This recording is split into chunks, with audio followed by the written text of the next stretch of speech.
Hari ini kita bakal membahas tentang materi passive voice.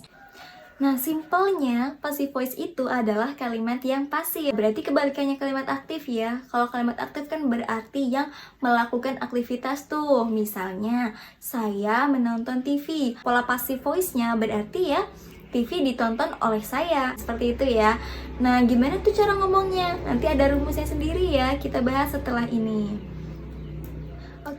Sebelum kita ke rumus passive voice, sekarang Miss Ririn bakal jelaskan dulu ya. Kan kalau passive voice itu adalah nanti artinya itu menjadi dilakukan gitu. Biasanya kalau yang melakukan itu adalah orang, sementara untuk yang dilakukan biasanya kan seperti benda, seperti yang tadi Miss Ririn contohkan ada TV ditonton oleh saya. Nah, itu kan subjeknya menjadi TV yang menjadi subjek gitu, bukan saya lagi gitu.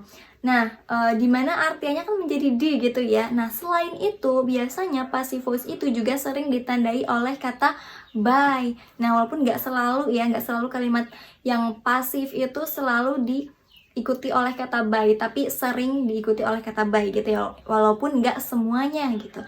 Nah, selain itu, untuk subjeknya biasanya dia bukan berupa orang gitu, walaupun nggak semuanya ya dek ya, tapi biasanya subjeknya itu dia berupa benda gitu, ataupun selain orang gitu, karena yang melakukan aktivitas kan biasanya orang kan gitu ya. Jadi kalau yang dilakukannya ya berarti yang bendanya kan gitu.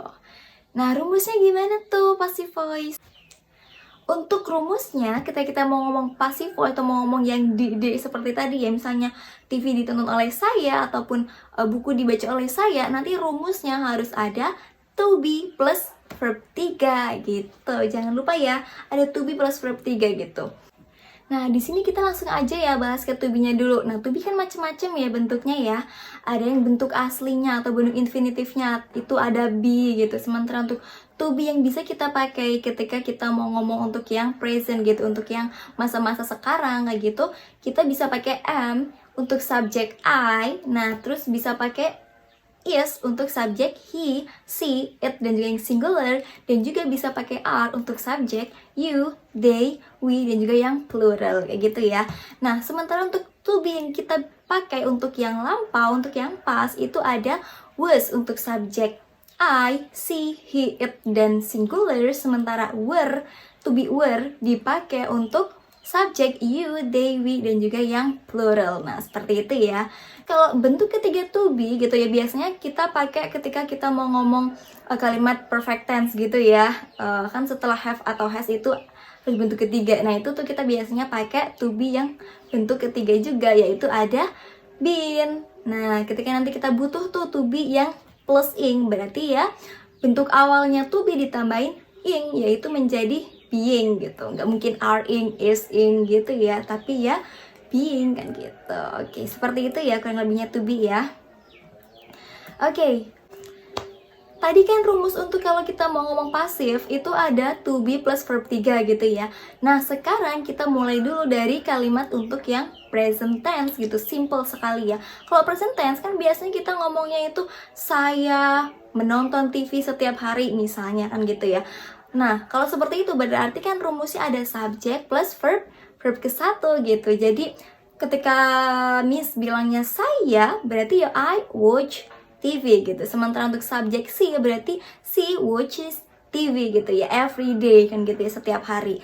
Nah, berarti kalau untuk pola pasifnya gimana tuh? Ya, seperti yang tadi Miss sudah jelaskan, harus ada to be plus verb ketiga. Nah, berarti kalau tadi Miss bilang itu I watch TV gitu, berarti kalau pola pasifnya yang penting harus ada to be plus verb ketiganya tuh. Nah, berarti kan subjeknya sudah bukan saya lagi ya, jadi bukan saya ditonton TV gitu, tapi adalah TV ditonton oleh saya, berarti subjeknya menjadi TV, TV-nya menjadi subjek, terus TV ditonton. Nah, mau ngomong di tuh berarti kita butuh to be plus verb 3.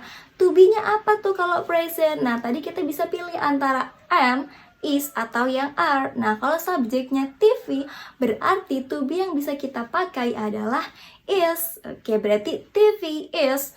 Nah, menontonnya dibuat ke verb ketiga, berarti menjadi watch it gitu. Verb satunya watch, verb duanya watch it gitu. Verb tiganya juga watch it juga gitu.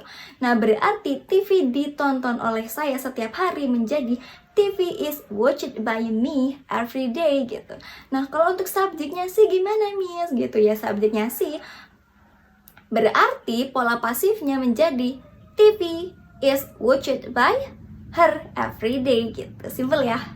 Oke, setelah itu kita bisa lanjut nih ke yang past tense-nya, yang bentuk lampaunya. Kan tadi kalau bentuk present-nya itu contohnya saya menonton TV setiap hari gitu. Kalau yang lampau contohnya itu misalnya saya menonton TV kemarin gitu ya. Kan rumusnya ada subject plus verb kedua kalau kita mau ngomong lampau gitu ya, ada ya I watched TV yesterday kan gitu. Ataupun kalau misalnya subjeknya dia juga menjadi she watched TV yesterday kan gitu ya, sama-sama verb duanya memang watched gitu. Nah, berarti kalau pola pasifnya menjadi TV ditonton oleh saya kemarin tuh. Nah, berarti bahasa Inggrisnya adalah TV. Nah, to be-nya kita nggak bisa lagi pakai am is are karena itu untuk yang present. Sementara di sini kita mau ngomong yang lampau kan gitu. Berarti menjadi was atau were tuh kalau subjeknya TV. Berarti to be-nya menjadi was gitu ya, menjadi TV was watched by me yesterday gitu. Nah, kalau tadi subjeknya si di pola aktifnya, kalau di pola pasifnya berarti menjadi TV was watched by her yesterday gitu. Tetap sama-sama was ya, karena memang subjeknya itu di situ adalah TV yang menjadi subjek gitu. TV ditonton oleh dia.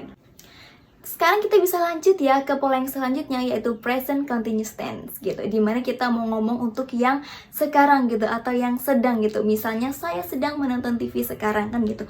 Kalau mau ngomong seperti itu kan rumusnya kita harus pakai subject plus to be baru plus verb in gitu. Misalnya I am watching TV now. Nah, berarti kan saya sedang menonton TV sekarang kan gitu ya.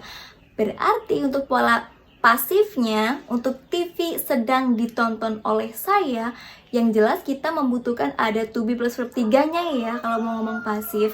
Nah, berarti rumusnya gimana tuh kalau present continuous tense-nya? Nah, berarti yang pertama kita tentu punya subjek dulu gitu ya. Nah, baru ditambahi dengan to be, itu bisa am atau is atau are. Nah, baru ditambahi dengan to be yang plus verb in gitu. Nah, baru setelah itu diikuti oleh verb yang ketiga gitu ya. Jadi posisinya ketika kita mau ngomong TV sedang ditonton oleh saya, itu menjadi TV is being watched by me kan gitu ya. Ataupun misalnya pola aktifnya subjeknya si, ya berarti pola pasifnya menjadi TV is being watched by her gitu aja. Kalau yang past continuous tense-nya gimana tuh? Ya tinggal diganti aja to be-nya. Tadi kan to be-nya am is are, tinggal diganti ke was were kan gitu. Nah, berarti kalau pola yang past continuous tense-nya kan rumusnya ada subject plus was atau were baru verb in gitu ya. Misalnya I was watching TV when you came yesterday gitu. Aku sedang nonton TV kemarin gitu pas kamu datang kan, misalnya seperti itu. Nah, berarti kalau pola pasifnya menjadi subject plus was atau were baru plus to be bentuk ing, berarti menjadi being kan gitu ya. Nah, baru plus verb ketiga. Jadi ketika kita mau bilang TV sedang ditonton oleh saya tuh kemarin pas kamu datang gitu, berarti menjadi TV was being watched by me when you came yesterday gitu. Sekarang kita lanjut ya ke yang pola future tense-nya. Nah, kalau future tense kan berarti kita yang belum melakukan gitu ya, atau akan gitu posisinya. Jadi misalnya saya akan menonton TV besok misalnya. Nah, berarti kan belum gitu ya. Dimana rumusnya adalah subject plus will baru diikuti dengan verb yang infinitive, verb asli, nggak boleh ditambahin s atau es, nggak boleh ditambahin ed ataupun ing gitu. Jadi bentuk yang asli, itulah bentuk verb infinitive gitu ya. Nah, jadi tadi rumusnya ada subject plus will baru plus verb infinitive baru plus objeknya di situ. Berarti kalau misal Miss Ririn mau bilang saya akan menonton TV besok, itu bahasa Inggrisnya adalah I will watch TV tomorrow gitu. Ataupun misal subjeknya she, ya menjadi she will watch TV tomorrow gitu ya. Tetap watch gitu walaupun subjeknya she, karena di situ ada will gitu, ada modal gitu. Nah, dimana will itu termasuk salah satu modal ya. Jadi model selain will juga sebenarnya masih banyak. Ada would, ada shall, ada should gitu, ada can, ada could gitu juga. Jadi nanti setelah modal itu memang harus diikuti dengan verb yang infinitif seperti itu. Oke, berarti tadi pola aktifnya itu saya akan menonton TV besok gitu ya. Berarti kalau pola pasifnya menjadi TV akan ditonton oleh saya besok kan gitu. Nah, kita mau ngomong ditonton gitu, tapi saya TV akan ditonton oleh saya tuh. Nah, berarti rumusnya menjadi subject plus will. Nah, baru plus will itu karena setelah will harus diikuti bentuk infinitif, maka kita to be-nya harus yang bentuk infinitif, yaitu be gitu. Jadi will terus plus be baru plus verb ketiga. Nah, jadi kalau misalnya kita mau bilang TV akan ditonton oleh saya besok, berarti bahasa Inggrisnya adalah TV will be watched by me tomorrow gitu. Kalau subjeknya sih, Miss, ya kalau subjeknya sih berarti menjadi TV will be watched by her tomorrow gitu. Karena subjeknya kan sama-sama TV gitu ya. Satu lagi nih untuk yang pola perfect tense-nya, pola yang telah gitu ya. Nah, kalau yang pola aktifnya kan biasanya kita pakai subject plus have atau has baru plus verb ketiga plus objeknya. Nah, misalnya bahasa Inggrisnya saya telah menonton TV selama 2 jam misalnya. Nah, itu kan bahasa Inggrisnya adalah I have watched TV for 2 hours misalnya. Nah, berarti kalau pola pasifnya gimana tuh? Kalau pola pasifnya rumusnya menjadi subject plus have atau has, tetap ya, karena kita konteksnya mau ngomong telah juga kan gitu ya, baru plus to be bentuk ketiga, yaitu ada been gitu. Have, has, plus been baru plus verb ketiga. Nah, di situ jadi kalau misalnya kita mau ngomong TV telah ditonton oleh saya selama 2 jam, itu menjadi TV has been watched by me for 2 hours gitu. Kalau subjeknya sih ya berarti menjadi TV has been watched by her for 2 hours gitu ya, Dek ya. Oke, sampai sini dulu ya untuk materi passive voice-nya. Kalau misal ada pertanyaan, boleh langsung ditanyakan di kolom komentar. Nanti bisa langsung Miss Ririn jawab langsung gitu ya, Dek ya. Oke, see you on the next video. Thanks for watching. See you.